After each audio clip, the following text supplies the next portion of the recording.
It isn't that I don't listen to instructions, it's that I can't understand you.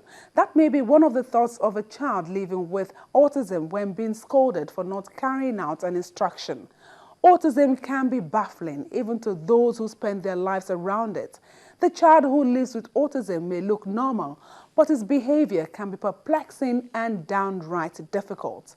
In a moment, I'll be joined in the studio by a lady who is a consultant neuropsychiatrist, Dr. Maimuna Kadiri, and a gentleman who's into support and advocacy for people living with autism, Mr. Okay Martins Nwokolo of the Autism Associates. Both of them will be taking us around the world of autism. Thank you so much for speaking with us on Health News. Thank you very much. You're welcome. Just to lay the foundation, tell us about autism and what causes this condition.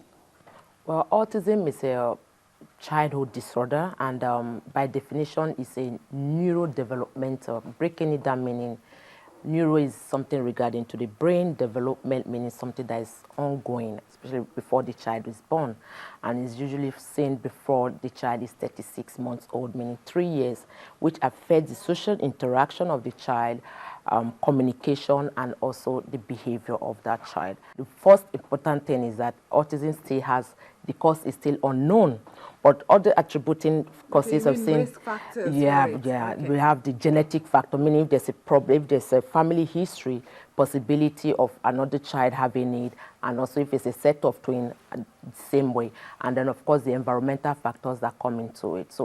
So many researches are still going on with regards to the different causes of what is leading to this autism. When a woman gives birth to a child that's, something in quote is wrong with, accusing finger will first of all go to the woman. Does it have to do with anything the mother may have taken while she was pregnant? In fact, that is one thing that's still very common in our society, labeling, stigma. If the woman starts having her own guilt, that maybe it's what I ate, it's what I did, I didn't take my antenatal medication, I didn't go to the hospital on time. There's so many things people are attributing. People are saying, okay, maybe the folic acid, you have to take it even before pregnancy, and people that take it all through pregnancy have better outcome that wouldn't. But I'm telling women out there, don't blame yourself. We have younger couples having children with autism. We have older couples having children with autism. Don't see it as if it's a curse on you or you've been struck by the evil spirit. Autism can happen to anybody. So I don't, there's still no thing linked to what this person ate or what you did. But as I said earlier on, researches are ongoing. Fever in pregnancy, she said sometimes the person may have a child with autism, low birth weight children that have been born prematurely. And that is not only for autism, other developmental disorders, so it's not really specific. So okay. I believe people shouldn't blame themselves that they ate or they didn't eat this. Okay, yeah. And I know maybe when we start talking about some of the signs, people may begin to reckon with what autism is. You are a psychologist and you work with children with autism. Correct. How common is autism in our environment, and what are those signs that you see that you may be able to say, okay, this child may be autistic? Well, in the first place, though we do not have precise statistics for Nigeria, what we're finding is that the prevalence and incidence rates of autism are record high across the world, and including in Nigeria. We're finding professionals in practice are reporting that they're seeing more and more cases of this condition. So the figures, we're not sure, but we know it's on the rise. In terms of the signs and symptoms, there are quite a number of red flags that one can look out for. A child who is 4 to 6 months is avoiding eye contact, is not following what's called joint attention, is not following objects when it's pointed out. There's a whole lot of symptoms with communication, early communications milestones. Child is not meeting them.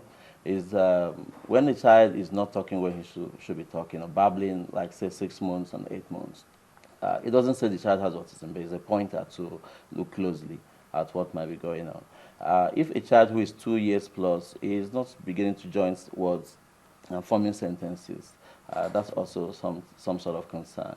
You find certain behavioral odd behaviors that are common with autism, like a child spinning around things, wanting to watch spinning objects, wanting to do the same thing over and over again. Inflexible behavior is what it's called, actually. And you find that the children become some sort of routine bound. They insist on routines and avoid change. You may play with a particular toy over and over again. A 6-year-old with autism you may find that the child, in the range of toys, is just playing with one, and in a particular way. It may just be a car or the wheel of a car, toy car, and it's just spinning and watching. Okay. So those are the kind of things that one can look out for, but they are not definitive. Yeah. So how do we really diagnose autism? Well, the Americans use what we call the DSM. They have the fifth version now, which is the Diagnostic and Statistical Manual, while the World Health Organization use the ICD-10, which is the International Classification of Diseases. Here in Nigeria, we follow the World Health Organization, so we use the ICD-10, the 10th version. The 11th version will soon be out. That's what is usually used to make a classical diagnosis.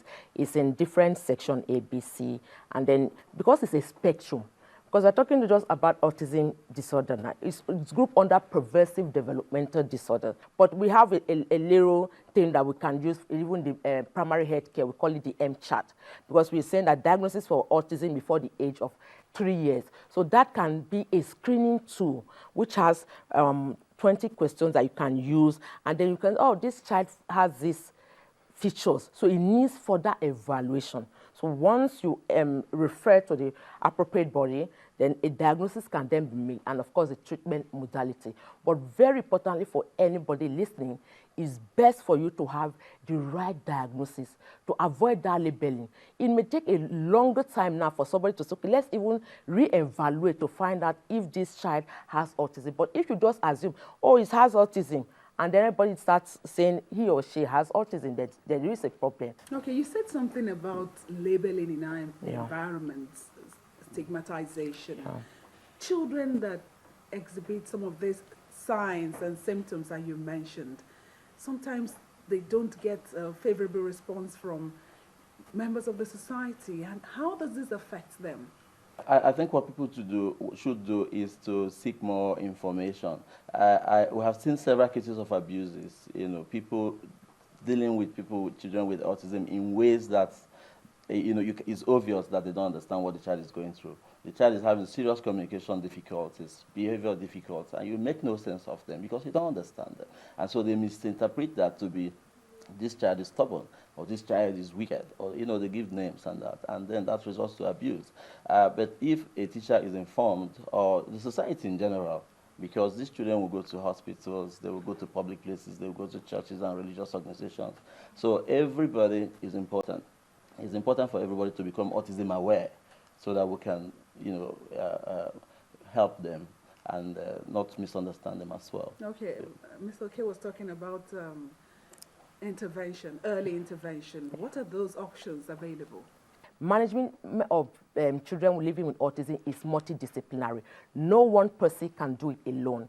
Even if you have a one-stop holistic center, you need other collaboration to get that child what he or she needs. So you have the whole cohort of the therapists working with this child, from the doctor to the psychologist to the nurse that may be helping in one way or the other. But the occupational therapist is very key, the speech and language therapist.